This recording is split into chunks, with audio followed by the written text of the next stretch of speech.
Part 1. The Jiroft Mystery. History is a fragile thing. It is often a lie told by the victors, written on the ruins of those they destroyed. When we think of ancient Iran, our minds immediately go to the golden age of the Persian Empire. We see the majestic ruins of Persepolis, the immortal guards of Xerxes, and the legendary Cyrus the Great, who freed nations and built the first global superpower. But there is a silence beneath the sand of the Iranian Plateau, a deep, heavy silence that lasted for 3,000 years before the first Persian king was ever crowned. Imagine a world that existed before the Greeks, before the Romans, and even before the legendary Trojan War. For centuries, we believed that this land was a vast, empty wilderness until the Persians arrived from the north. We were wrong.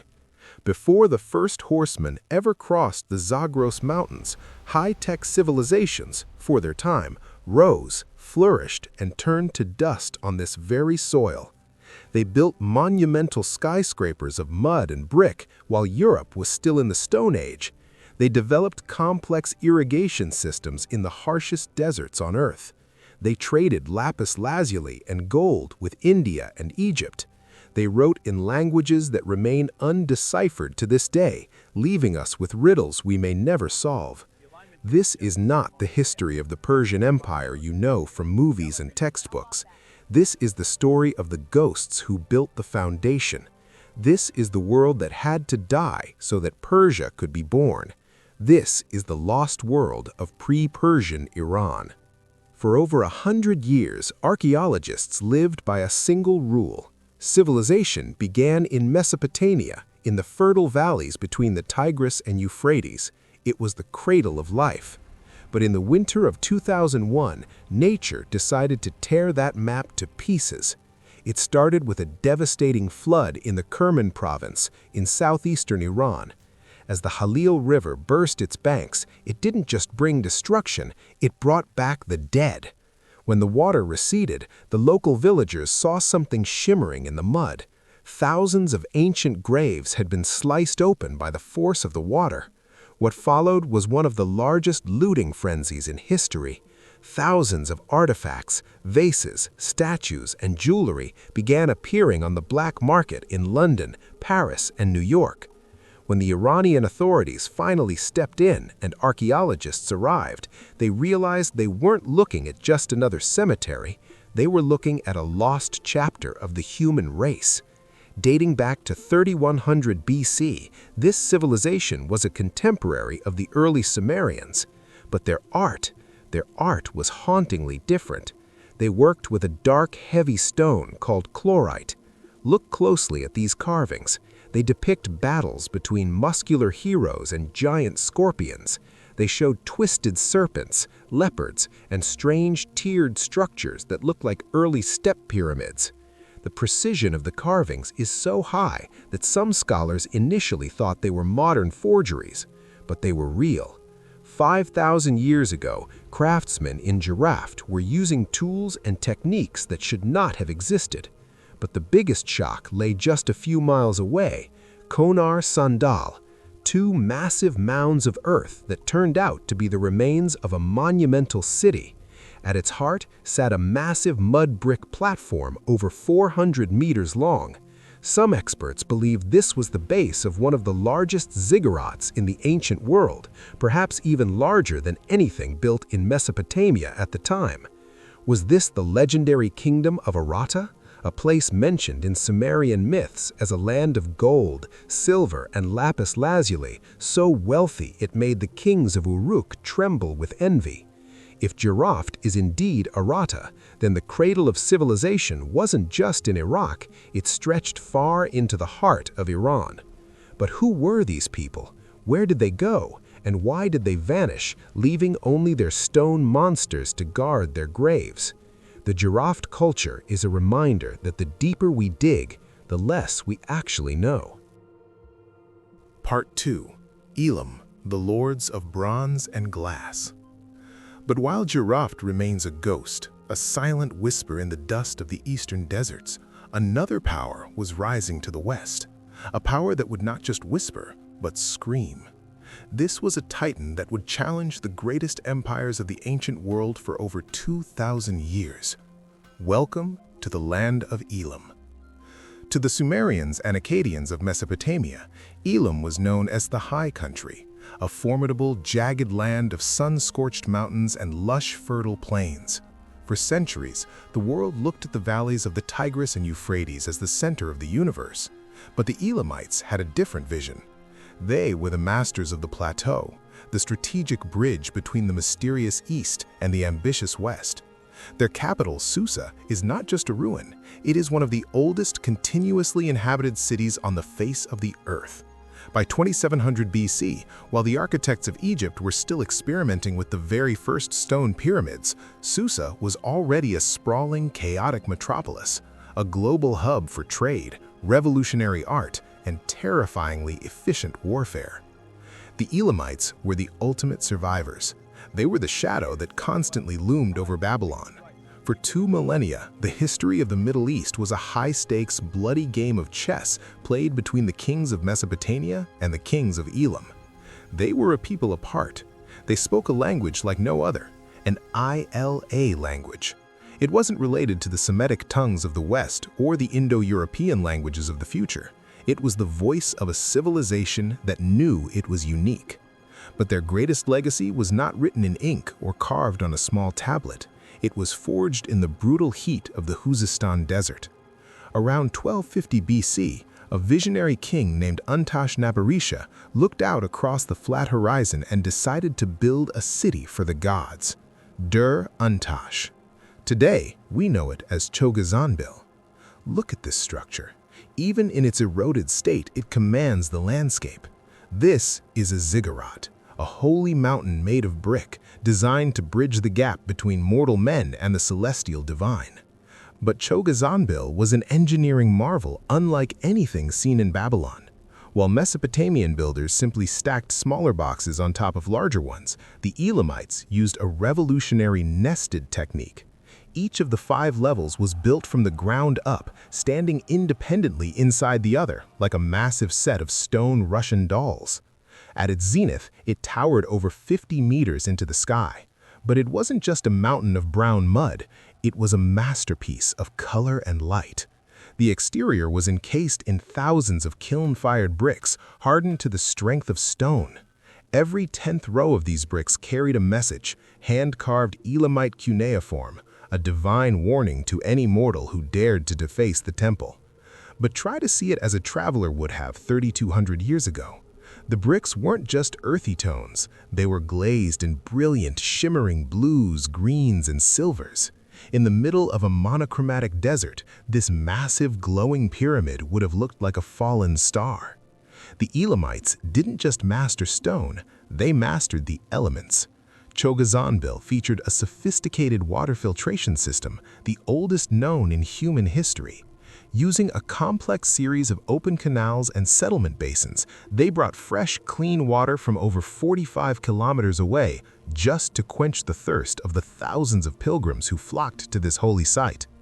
Yet, even a fortress built for the gods is not immortal. In 640 BC, the horizon turned black. The terrifying, unstoppable war machine of the Neo-Assyrians had arrived. King Ashurbanipal, the most brutal conqueror of his age, swept through Elam like a plague of locusts.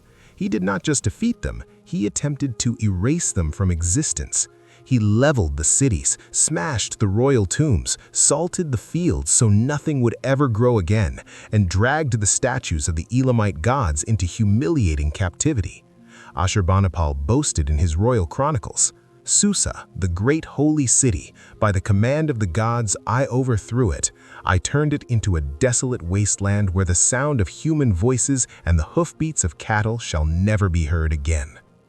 It seemed the story of pre-Persian Iran had reached a violent final end. The kings were dead, the temples were ash, and the people were scattered. But the fall of Elam created a vacuum.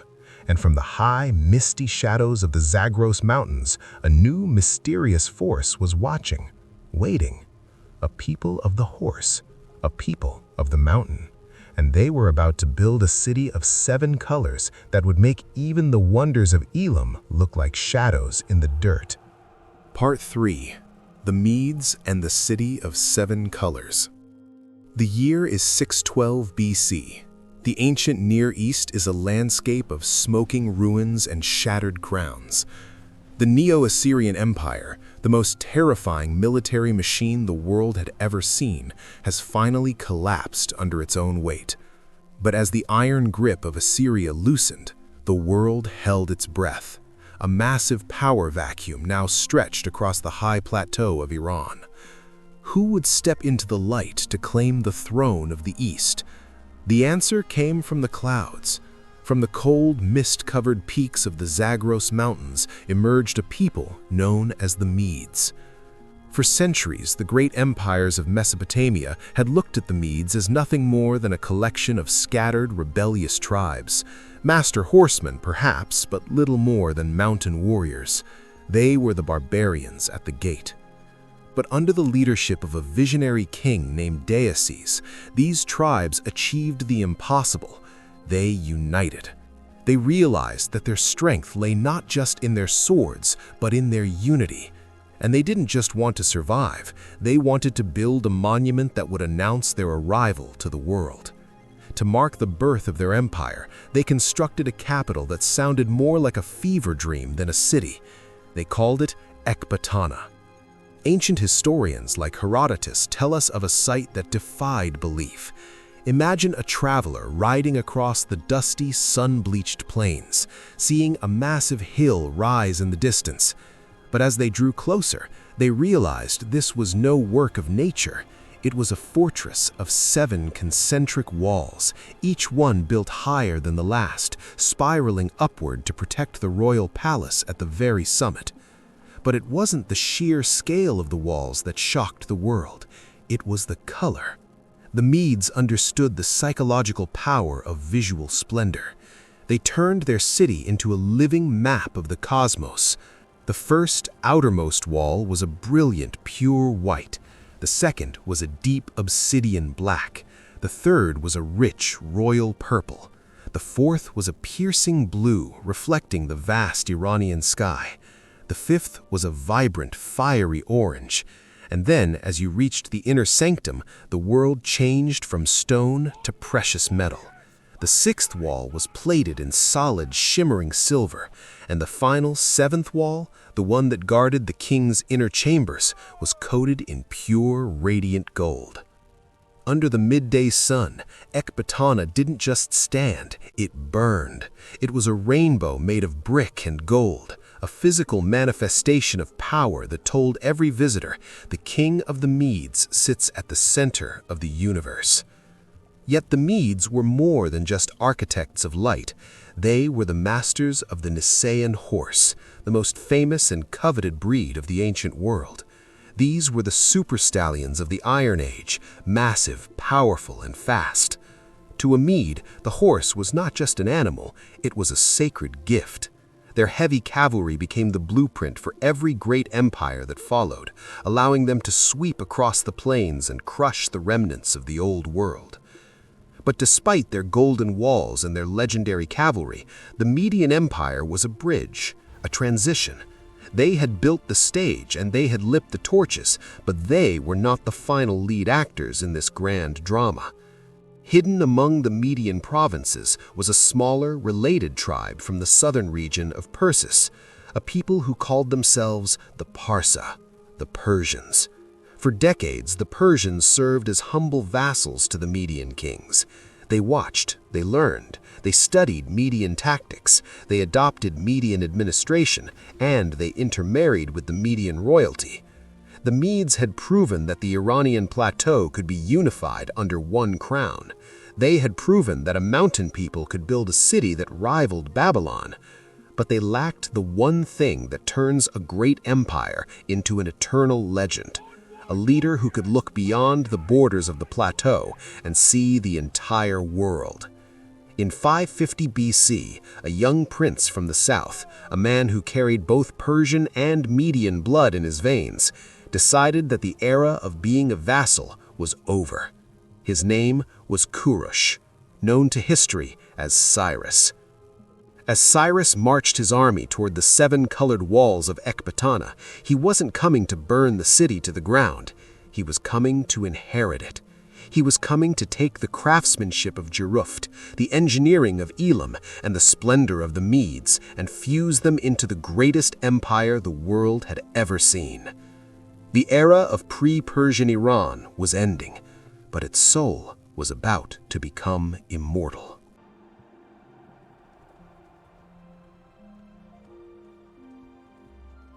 Part 4. The Synthesis, the Birth of a Superpower. When Cyrus the Great entered the gates of Ecbatana, the world expected a massacre. In the ancient world, the fall of a capital usually meant the end of a people. But Cyrus was different. He didn't see himself as a destroyer, he saw himself as a successor. The blood that flowed through his veins was half Median, and his vision was twice as large as any king before him. On that day, in 550 BC, the separate streams of the Iranian Plateau, the mystery of Jiroft, the engineering of Elam, and the splendor of the Medes finally merged into a single unstoppable river. This was the birth of the Achaemenid Empire.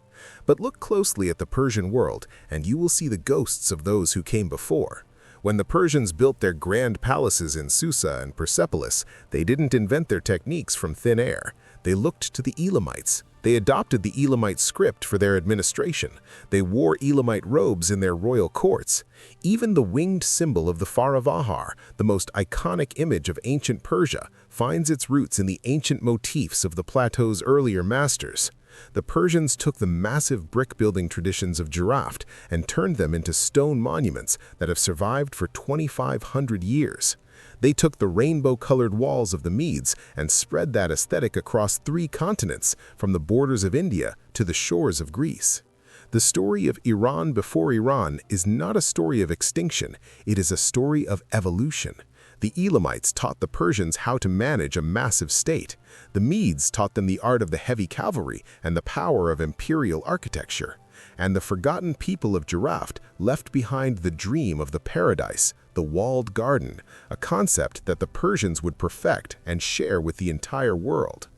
As we look at the ruins of Chogha-Zambil or the mounds of Konar Sandal today, we are not looking at dead civilizations. We are looking at the foundation stones of Western and Eastern history. Without the ziggurats of Elam, there would be no palaces of Persepolis. Without the golden walls of Ecbatana, there would be no Silk Road. The pre-Persian era was the long, difficult rehearsal for the greatest show on earth. It was 3,000 years of trial and error, of building and burning, of dreaming and dying. So, who lived here before Iran? They were the architects of the impossible. They were the masters of the desert.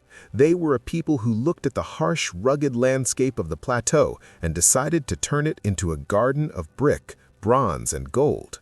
The Persians may have given the land its name, but the ghosts of Elam, Jiroft, and Media gave it its soul.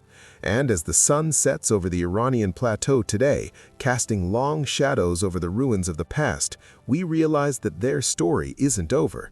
It is etched into every stone, waiting for us to remember. This is the legacy of the world before the kings. This is the heartbeat of a land that refused to be forgotten.